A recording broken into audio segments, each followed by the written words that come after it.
नमस्कार दोस्तों, स्वागत है आपका हमारे YouTube चैनल सनातन रहस्य में। तो कल्पना कीजिए कि वर्ष भर में आने वाले 24 एकादशियों का पुण्य आपको केवल एक दिन के व्रत से प्राप्त हो जाए। क्या ऐसा संभव है? शास्त्रों के अनुसार हाँ। यही कारण है कि निर्जला एकादशी को सभी एकादशियों में सर्वश्रेष्ठ माना गया है।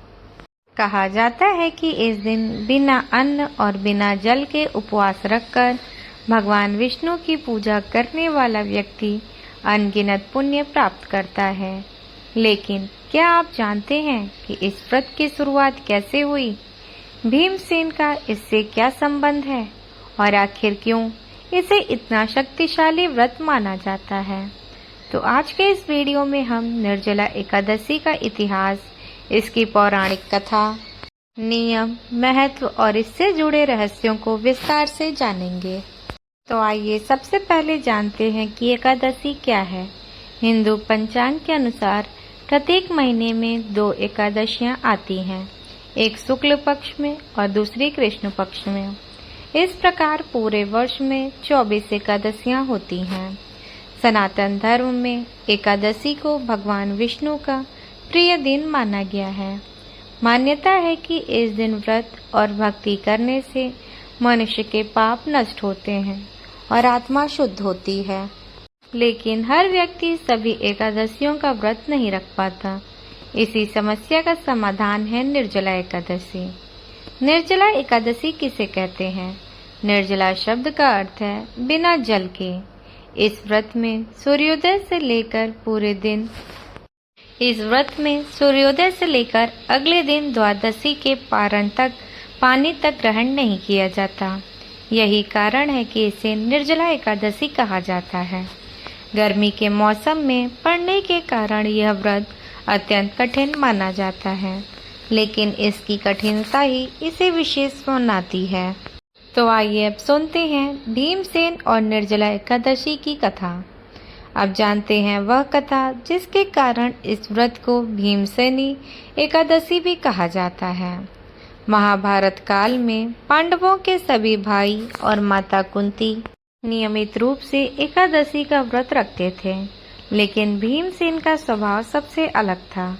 उनके भूख अत्यधिक थी। वे लंबे समय तक बिना भोजन के नहीं रह सकते थे। जब उन्होंने देखा कि सभी लोग एकादशी का व्रत रखते हैं तो वे चिंतित हो गए। उन्होंने महर्षि व्यास से कहा, गुरुदेव, मैं भगवान विष्णु का भक्त हूँ, लेकिन मेरी भूख इतनी अधिक है कि मैं महीने में 2 बार उपवास नहीं कर सकता। क्या कोई ऐसा उपाय है जिससे मुझे सभी एकादशियों का फल मिल जाए? महर्षि व्यास मुस्कुराए और बोले, हे भीम, यदि तुम सच में सभी एकादशियों का पुण्य प्राप्त करना चाहते हो तो ज्येष्ठ शुक्ल पक्ष की एकादशी को निर्जला व्रत रखो। उन्होंने बताया कि इस दिन अन्न तो दूर, जल तक ग्रहण नहीं करना है। भीमसेन ने यह कठिन व्रत किया। उनकी भक्ति और संकल्प से भगवान विष्णु प्रसन्न हुए और उन्हें सभी एकादशियों का फल प्राप्त हुआ। तभी से यह व्रत भीमसेनी एकादशी के नाम से प्रसिद्ध हो गया। पौराणिक मान्यता के अनुसार निर्जला एकादशी के दिन भगवान विष्णु विशेष रूप से अपने भक्तों की प्रार्थना सुनते हैं। जो व्यक्ति सच्चे मन से उनका स्मरण करता है, उसके जीवन के अनेक कष्ट दूर हो जाते हैं। कहा जाता है कि इस दिन किया गया दान और जप कई गुना अधिक फल देता है। गरुड़ पुराण में वर्णन मिलता है कि जो व्यक्ति श्रद्धा से निर्जला एकादशी का व्रत करता है, उसे मृत्यु के बाद यमलोक की कठिन यातनाओं का सामना नहीं करना पड़ता। भगवान विष्णु के दूत स्वयं उसकी रक्षा करते हैं। यही कारण है कि इसे मोक्ष प्रदान करने वाला भी व्रत कहा जाता है। निर्जला एकादशी का व्रत अत्यंत अनुशासन के साथ किया जाता है। व्रत से एक दिन पहले सात्विक भोजन करना चाहिए। एकादशी के दिन प्रातः स्नान करके भगवान विष्णु की पूजा करनी चाहिए। विष्णु सहस्त्र नाम और गीता का पाठ करना अत्यंत शुभ माना जाता है। दिन भर भजन कीर्तन और भगवान का स्मरण करना चाहिए। अगले दिन द्वादशी को विधि पूर्वक पारण करना चाहिए। निर्जला एकादशी में दान का विशेष महत्व बताया गया है। जल से भरा घड़ा, छाता, फल, वस्त्र, पंखा और जरूरतमंदों को भोजन दान करना अत्यंत पुण्यकारी माना जाता है। कहा जाता है कि इस दिन प्यासे को पानी पिलाने का फल कई यज्ञों के बराबर होता है। धार्मिक मान्यताओं के अलावा उपवास का वैज्ञानिक महत्व भी माना जाता है। उपवास शरीर को विश्राम देता है, मन को नियंत्रित करने में सहायता करता है। ध्यान और भक्ति से मानसिक शांति मिलती है। हालांकि निर्जला व्रत बहुत कठिन होता है, इसलिए स्वास्थ्य संबंधी समस्याओं वाले लोगों को डॉक्टर की सलाह अवश्य लेनी चाहिए। तो आइए अब जानते हैं निर्जला एकादशी से जुड़े कुछ रोचक तथ्य। इसे वर्ष की सबसे कठिन एकादशी माना जाता है। यह सभी 24 एकादशियों के बराबर पुण्य देने वाली एकादशी कही गई है। इस व्रत को भीमसेनी एकादशी भी कहा जाता है। इस दिन भगवान विष्णु और माता लक्ष्मी की पूजा विशेष फलदायी मानी जाती है। निर्जला एकादशी का उल्लेख अनेक पुराणों में मिलता है। निर्जला एकादशी पर तुलसी के ये 5 अचूक उपाय आपकी किस्मत बदल सकते हैं। आर्थिक तंगी दूर करने और माता लक्ष्मी की कृपा पाने के लिए आज ही अपनाएं ये सरल उपाय। निर्जला एकादशी हिंदू धर्म का सबसे बड़ा पुण्य देने वाला व्रत माना जाता है। इस साल यह पावन तिथि 25 जून 2026 को मनाई जा रही है। भगवान विष्णु को समर्पित इस दिन तुलसी की पूजा करना बेहद शुभ फलदायी होता है, क्योंकि तुलसी को साक्षात माँ लक्ष्मी का स्वरूप माना गया है।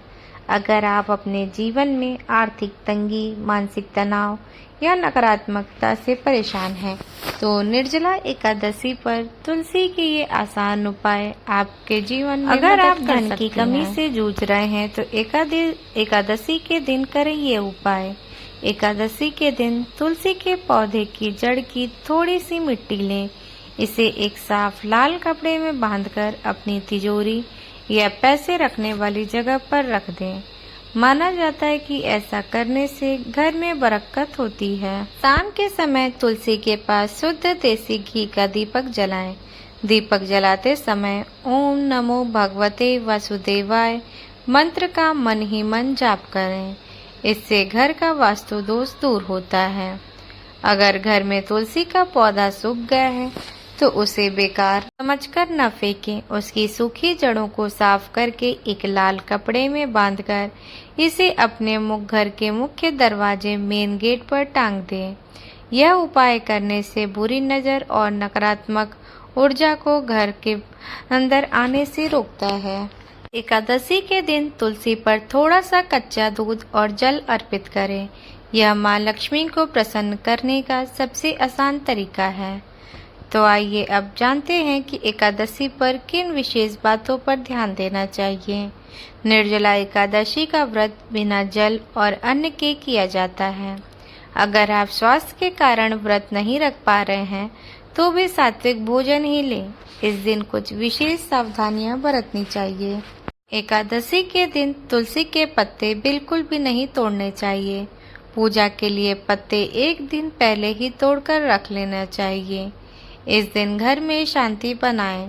लड़ाई झगड़े, झूठ बोलना या किसी का अपमान नहीं करना चाहिए। अपनी क्षमता के अनुसार इस दिन जल, फल या वस्त्रों का दान जरूर करें। निर्जला एकादशी पर किया गया दान अक्षय फल देता है। तो दोस्तों, निर्जला एकादशी केवल एक व्रत नहीं है, यह आत्मसंयम, श्रद्धा और भक्ति की परीक्षा है। यह हमें सिखाती है कि कठिन परिस्थितियों में भी यदि हमारा विश्वास अटल हो तो भगवान की कृपा अवश्य प्राप्त होती है। भीमसेन की तरह यदि हम भी सच्चे मन से भगवान विष्णु का स्मरण करें तो जीवन की अनेक बाधाएं दूर हो सकती हैं। अगर आपको यह जानकारी पसंद आई हो तो वीडियो को लाइक करें, चैनल को सब्सक्राइब करें और कमेंट में लिखें ओम नमो भगवते वासुदेवाय नमः।